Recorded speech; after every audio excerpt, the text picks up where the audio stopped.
তো hello guys, আবার একটা নতুন ভিডিও নিয়ে আপনাদের সামনে চলে এসেছি দীঘা মোহনা থেকে, দীঘা অল ব্লগ চ্যানেল। তো সবসময় যে মাছ ধরে আপনাদের দেখিয়ে থাকি, তার মধ্যে কিন্তু এই ব্যাং ফিশটা সম্বন্ধে অনেক কিছু আপনারা জানেন না, সেটা আপনাদের সামনে তুলে ধরছি। তো এই যে মাছটা দেখতে পাচ্ছেন সমুদ্রের ধারে, কিন্তু আপনারা এলেই দেখতে পাবেন সকাল সকালে। আর এই মাছটার কিন্তু কিছু খারাপ লক্ষণ জিনিস আছে, সেগুলো আপনারা একটু সাবধানে থাকবেন, সেটাই ভিডিওর মাধ্যমে আপনাদের বলবো। তো এই যে মাছটা আপনারা দেখবেন সবসময় কিন্তু কেউ খায় না আর কি। এদের যে দাঁতের অবস্থা দেখেছো, মানুষ থেকে উপরে কিন্তু এদের দাঁতটা থাকে মানে শক্ত। এরা কিন্তু যা কিছু হোক জিনিস এই দাঁত দিয়ে কিন্তু চাবিয়ে খেয়ে নিতে পারে এরা।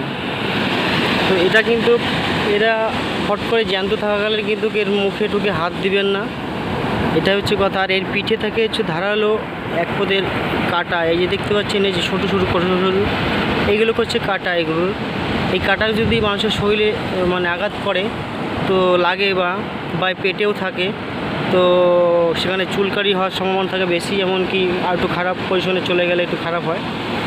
আর এর জ্যান্ত থাকা গেলে কিন্তু এর গালের মধ্যে এরকম আঙুল টাঙুল দিতে যাবেন না, এটা হাঁ করে থাকে ওই সময় যখন জলের থেকে ওঠে। হাত দিলে কিন্তু আপনার আঙুল কিন্তু একদম কেটে ফেলবে। এটা জ্যান্ত নিয়ে অবশ্য কাটছে না, প্রচণ্ড ধারালো দাঁত। দেখো এর, দেখেছো খরগোশের মতন দাঁত কিন্তু এদের।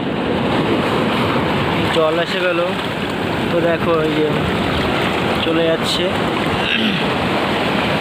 এই মাছটা এরকম থাকে। আর নিচের দাঁতটা দেখো, নিচের দাঁতটাও প্রচণ্ড ভয়ানক। দেখো নিচের দাঁতটা আরও ভয়ানক থাকে। এই যে, তো এরা কিন্তু এটা দিয়ে তোমরা ওদের যেসব শিকার টিকার করে এই মাছটা, সেই মাছটা কিন্তু বড় বড় যেসব ঝিনুক টিনুক শামুক টামক সব যে খায় শিকার করে, তারা কিন্তু এর দাঁতে ভেঙে চুড়ে ওগুলো তারপরে খাওয়া দাওয়া করে আর কি এরা সমুদ্র জলের মধ্যে। তো এটা কিন্তু অ্যাকচুয়ালি আমাদের এখানে সবাই কেউ খায় না, কিন্তু এটা বাইরের জিনিস, বাইরেতেই খাওয়া হয়। তো এখানে দেশে আমি দেখি না এখন তো বলতো কি খায় কি না। এটাকে নাম হচ্ছে ব্যাং ফিশ বলে এখানে দীঘা মোহনাতে। আর আপনারা আসলে দেখতে পাবেন, এই পেটের দিকটা হাত দেবেন না, আর পেটের দিকটা হাত দেবেন না। দাঁতটা দেখো, এমনি দেখলে ভয়ানক লাগে। দেখো পুরো মানুষের থেকে মুখের মানুষের মতন দাঁত, সেটাই আপনাকে দেখানো হচ্ছে। তো এরকম ভয়ানক কিন্তু দাঁত এদের। তো ফট করে হাত দিলে কিন্তু আপনার আঙ্গুল যে কোনো মুহূর্তে কিন্তু কেটে নিতে পারে। তো আশা করি হাত দিবেন না। বুঝতে পারছেন ভিডিওটার মধ্যে এটাই আপনাদের বোঝাতে চাইছি যে এই মাছগুলোর মুখের মধ্যে হাত দিবেন না জ্যান্ত থাকাকালীন।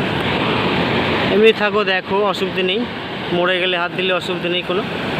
আর এই মাছটা কিন্তু ফেলে দিয়েছে জেলেরা, কারণ এগুলো আমাদের এখানে খাওয়া হয় না বলে ফেলে দিয়েছে। এই একটা আছে, আরও এদিকে একটা আছে, একটা হচ্ছে দূরত্বে আছে। তো এরকম অনেক মাছই কিন্তু পড়ে আছে এই দীঘা মোহনাতে। তো এরকম আপনারা দেখতে হলে সকাল সকাল আসবেন, তাহলে এই মাছগুলো কিন্তু ভালোভাবে দেখতে পাবেন, খুব সুন্দর আপনাদের লাগবে। তো দেখুন এই যে মাছটা ভালো করে ওদের দেখিয়ে দিলাম। চিন্তা যদি সমস্যা হয় ভিডিওটা দেখে নেবেন, সমুদ্র পাড়ে এলে দেখতে পাবেন এই মাছগুলো, খুব ভালো লাগবে। আজকের মতন ভিডিওটা এই পর্যন্তই। ভালো থাকবেন, সুস্থ থাকবেন, দেখা হবে নতুন কোনো একটা ভিডিও নিয়ে। তো ভিডিওটা দেখার জন্য ধন্যবাদ, সঙ্গে থাকার জন্য। আশা করি চ্যানেলটা সাবস্ক্রাইব করে বেল আইকনটা বাজিয়ে অল করে রাখবেন পরবর্তী ভিডিও পাওয়ার জন্য। ভালো থাকবেন, সুস্থ থাকবেন। দীঘা মোহনা অল ব্লগ চ্যানেল।